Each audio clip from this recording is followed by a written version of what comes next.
The Necklace by Guy de Maupassant. She was one of those pretty and charming girls, born by a blunder of destiny in a family of employees. She had no dowry, no expectations, no means of being known, understood, loved, married by a man rich and distinguished, and she let them make a match for her with the little clerk in the Department of Education. She was simple, since she could not be adorned, but she was unhappy, as though kept out of her own class. For women have no caste and no descent. Their beauty, their grace, and their charm serving them instead of birth and fortune. Their native keenness, their instinctive elegance, their flexibility of mind, are their only hierarchy, and these make the daughters of the people the equals of the most lofty dames. She suffered intensely, feeling herself born for every delicacy and every luxury. She suffered from the poverty of her dwelling, from the worn walls, the abraded chairs, the ugliness of the stuffs. All these things, which another woman of her caste would not even have noticed, tortured her and made her indignant. The sight of the little girl from Brittany who did her humble housework awoke in her desolate regrets and distracted dreams. She let her mind dwell on the quiet vestibules hung with oriental tapestries, lighted by tall lamps of bronze, and on the two tall footmen in knee breeches who dozed in the large armchairs made drowsy by the heat of the furnace. She let her mind dwell on the large parlors decked with old silk, with their delicate furniture, supporting precious bric-a-brac, and on the coquettish little rooms, perfumed, prepared for the 5 o'clock chat with the most intimate friends. Men well know and sought after, whose attentions all women envied and desired. When she sat down to dine before a tablecloth 3 days old, in front of her husband, who lifted the cover of the tureen, declaring with an air of satisfaction, "Ah, the good pot au feu. I don't know anything better than that." She was thinking of delicate repasts, with glittering silver, with tapestries peopling the walls with ancient figures and with strange birds in a fairy-like forest. She was thinking of exquisite dishes, served in marvelous platters, of compliment whispered and heard with a sphinx-like smile, while she was eating the rosy flesh of a trout or the wings of a quail. She had no dresses, no jewelry, nothing, and she loved nothing else. She felt herself made for that only. She would so much have liked to please, to be envied, to be seductive and sought after. She had a rich friend, a comrade of her convent days, whom she did not want to go and see any more. So much did she suffer as she came away, and she wept all day long, from chagrin, from regret, from despair, and from distress. But one evening her husband came in with a proud air, holding in his hand a large envelope. "There," said he, "there's something for you." She quickly tore the paper and took out of it a printed card which bore these words: "The Minister of Education and Madame Georges Ramponneau beg Monsieur and Madame Loisel to do them the honor to pass the evening with them at the Palace of the Ministry on Monday, January 18. Instead of being delighted, as her husband hoped, she threw the invitation on the table with annoyance, murmuring, "What do you want me to do with that?" "But, my dear, I thought you would be pleased. You never go out, and here's a chance, a fine one. I had the hardest work to get it. Everybody is after them. They are greatly sought for, and not many are given to the clerks. You will see, they're all the official world." She looked at him with an irritated eye, and she declared with impatience, "What do you want me to put on my back to go there?" He had not thought of that. He hesitated. "But the dress in which you go to the theater. That looks very well to me." He shut up, astonished and distracted at seeing that his wife was weeping. 2 big tears were descending slowly from the corners of the eyes to the corners of the mouth. He stuttered. What's the matter? What's the matter?" But by a violent effort she had conquered her trouble, and she replied in a calm voice as she wiped her damp cheeks. "Nothing. Only I have no clothes, and in consequence I cannot go to this party. Give your card to some colleague whose wife has a better outfit than I." He was disconsolate. He began again. "See here, Matilda, how much would this cost, a proper dress, which would do on other occasions? Something very simple." She reflected a few seconds, going over her calculations, and thinking also of the sum which she might ask without meeting an immediate refusal, and a frightened exclamation from the frugal clerk. At last she answered hesitatingly, "I don't know exactly, but it seems to me that with 400 francs I might do it." He grew a little pale, for he was reserving just that sum to buy a gun and treat himself to a little shooting, the next summer, on the plain of Nanterre, with some friends who used to shoot larks there on Sundays. But he said, "All right, I will give you 400 francs, but take care to have a pretty dress." The day of the party drew near, and Madame Loisel seemed sad, restless, anxious, yet her dress was ready. One evening her husband said to her, "What's the matter? Come, now, you have been quite queer these last 3 days." And she answered, "It annoys me not to have a jewel, not a single stone, to put on. I shall look like distress. I would almost rather not go to this party." He answered, "You will wear some natural flowers. They are very stylish this time of the year. For 10 francs you will have 2 or 3 magnificent roses." But she was not convinced. No, there's nothing more humiliating than to look poor among a lot of rich women. But her husband cried, "What a goose you are! Go find your friend Madame Forrester, and ask her to lend you some jewelry. You know her well enough to do that." She gave a cry of joy. "That's true! I had not thought of it." The next day she went to her friends and told her about her distress. Madame Forrester went to her mirrored wardrobe, took out a large casket, brought it, opened it, and said to Madame Loisel, "Choose, my dear." She saw at first bracelets, then a necklace of pearls, then a Venetian cross of gold set with precious stones of an admirable workmanship. She tried on the ornaments before the glass, hesitated, and could not decide to take them off and to give them up. She kept on asking, "You haven't anything else?" "Yes, yes, look. I do not know what will happen to please you." All at once she discovered, in a box of black satin, a superb necklace of diamonds, and her heart began to beat with boundless desire. Her hands trembled in taking it up. She fastened it round her throat, on her high dress, and remained in ecstasy before herself. Then she asked, hesitating, full of anxiety, "Can you lend me this? Only this?" "Yes, yes, certainly." She sprang to her friend's neck, kissed her with ardor, and then escaped with her treasure. The day of the party arrived.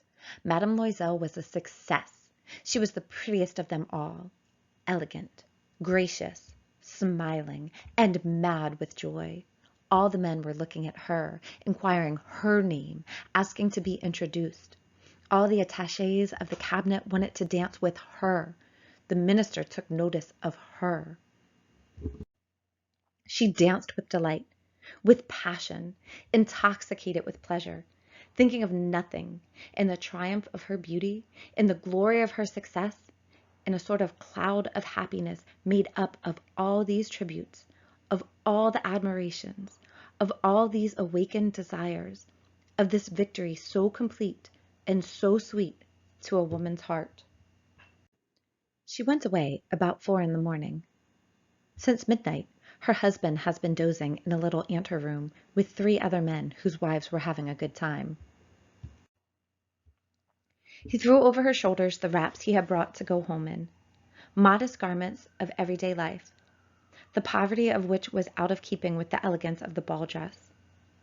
She felt this, and wanted to fly so as not to be noticed by the other women, who were wrapping themselves up in rich furs. Loisel kept her back. "Wait a minute. You will catch cold outside. I'll call a cab." But she did not listen to him and went downstairs rapidly. When they were in the street, they could not find a carriage, and they set out in search of one, hailing the drivers whom they saw passing in the distance. They went down toward the Seine, disgusted, shivering. Finally, they found on the quay one of those old night-hawk cabs which one sees in Paris only after night has fallen, as though they are ashamed of their misery in the daytime. It brought them to their door, Rue des Martyrs, and they went up their own stairs sadly. For her it was finished, and he was thinking that he would have to be at the ministry at 10 o'clock. She took off the wraps with which she had covered her shoulders, before the mirror, so as to see herself once more in her glory. But suddenly she gave a cry. She no longer had the necklace around her throat. Her husband, half undressed already, asked, "What is the matter with you?" She turned to him, terror-stricken. I have not Madame Forrester's diamond necklace." He jumped up, frightened. "What? How? It is not possible." And they searched in the folds of the dress, in the folds of the wrap, in the pockets, everywhere. They did not find it. He asked, "Are you sure you still had it when you left the ball?" "Yes, I touched it in the vestibule of the ministry." "But if you had lost it in the street, we should have heard it fall. It must be in the cab." "Yes, that is probable. Did you take the number?" "No. And you?" "You did not even look at it." "No." They gazed at each other, crushed. At last, Loisel dressed himself again. "I'm going," he said, "back the whole distance we came on foot, to see if I cannot find it." And he went out. She stayed there, in her ball dress, without strength to go to bed, overwhelmed, on a chair, without a fire, without a thought. Her husband came back about 7 o'clock. He had found nothing. Then he went to police headquarters, to the newspapers to offer a reward, to the cab company. He did everything, in fact, that a trace of hope could urge him to. She waited all day, in the same dazed state, in face of this horrible disaster. Loisel came back in the evening, with his face worn and white. He had discovered nothing. "You must write to your friend," he said, "that you have broken the clasp of her necklace, and that you are having it repaired. That will give us time to turn around." She wrote as he dictated. At the end of a week, they had lost all hope. And Loisel, aged by 5 years, declared, "We must see how we can replace those jewels." The next day, they took the case which had held them to the jeweler whose name was in the cover. He consulted his books. "It was not I, madame, who sold this necklace. I only supplied the case." Then they went from jeweler to jeweler, looking for a necklace like the other, consulting their memory, sick both of them with grief and anxiety. In a shop in the Palais Royal, they found a diamond necklace that seemed to them absolutely like the one they were seeking. It was priced 40,000 francs. They could have it for 36. They begged the jeweler not to sell it for 3 days, and they made a bargain that he should take it back for 34,000 if the first was found before the end of February. Loisel possessed 18,000 francs, which his father had left him. He had to borrow the remainder. He borrowed, asking 1,000 francs from one, 500 from another, 5 here, 3 louis there. He gave promissory notes, made ruinous agreements, dealt with usurers, with all kinds of lenders. He compromised the ends of his life, risked his signature without even knowing whether it could be honored, and frightened by all the anguish of the future, by the black misery which was about to settle down on him, by the perspective of all sorts of physical deprivations and of all sorts of moral tortures, he went to buy the new diamond necklace, laying down on the jeweler's counter 36,000 francs. When Madame Loisel took back the necklace to Madame Forrester, the latter said, with an irritated air, "You ought to have brought it back sooner, for I might have needed it." She did not open the case, which her friend had been fearing. If she had noticed the substitution, what would she have thought? What would she have said? Might she not have been taken for a thief? Madame Loisel learned the horrible life of the needy. She made the best of it, moreover, frankly, heroically. The frightful debt must be paid. She would pay it. They dismissed the servant. They changed their rooms. They took an attic under the roof. She learned the rough work of the household, the odious labors of the kitchen. She washed the dishes, wearing out her pink nails on the greasy pots and the bottoms of the pans. She washed the dirty linen, the shirts, and the towels, which she dried on a rope. She carried down the garbage to the street every morning, and she carried up the water, pausing for breath on every floor. And, dressed like a woman of the people, she went to the fruitier, the grocer, the butcher, a basket on her arm, bargaining, insulted, fighting for her wretched money, sou by sou. Every month they had to pay notes, to renew others to gain time. The husband worked in the evening, keeping up the books of a shopkeeper, and at night often he did copying at 5 sous the page. And this life lasted 10 years. At the end of 10 years, they had paid everything back. Everything, with the rates of usury and all the accumulation of heaped-up interest. Madame Loisel seemed aged now. She had become the robust woman, hard and rough, of a poor household, badly combed, with her skirts awry and her hands red. Her voice was loud, and she washed the floor with splashing water.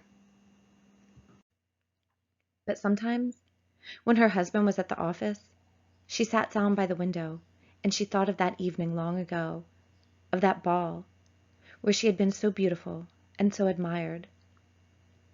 What would have happened if she had not lost that necklace? Who knows? Who knows? How singular life is, how changeable. What a little thing it takes to save you or to lose you.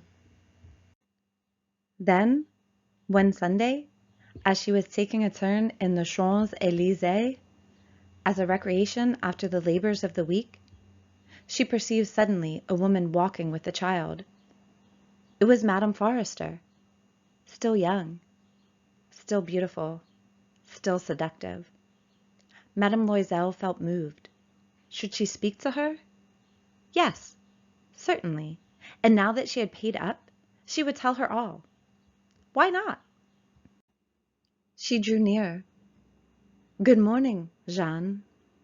The other did not recognize her, astonished to be hailed thus familiarly by this woman of the people. She hesitated.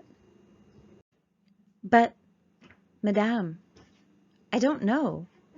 Are you not making a mistake?" "No, I am Mathilde Loisel." Her friend gave a cry. "Oh, my poor Mathilde, how you are changed!" "Yes, I have had hard days since I saw you, and many troubles, and that because of you." "Of me? How so?" "You remember that diamond necklace that you lent me to go to the ball at the ministry?" "Yes." And then? Well, I lost it. How can that be, since you brought it back to me? I brought you back another just like it. And now for 10 years we have been paying for it. You will understand that it was not easy for us, who had nothing. At last, it is done, and I am mighty glad. Madame Forrester had guessed. You say that you bought a diamond necklace to replace mine? Yes. You did not notice it, even, did you? They were exactly alike. And she smiled with proud and naive joy. Madame Forrester, much moved, took her by both hands. Oh, my poor Matilda! But mine were false. At most they were worth 500 francs.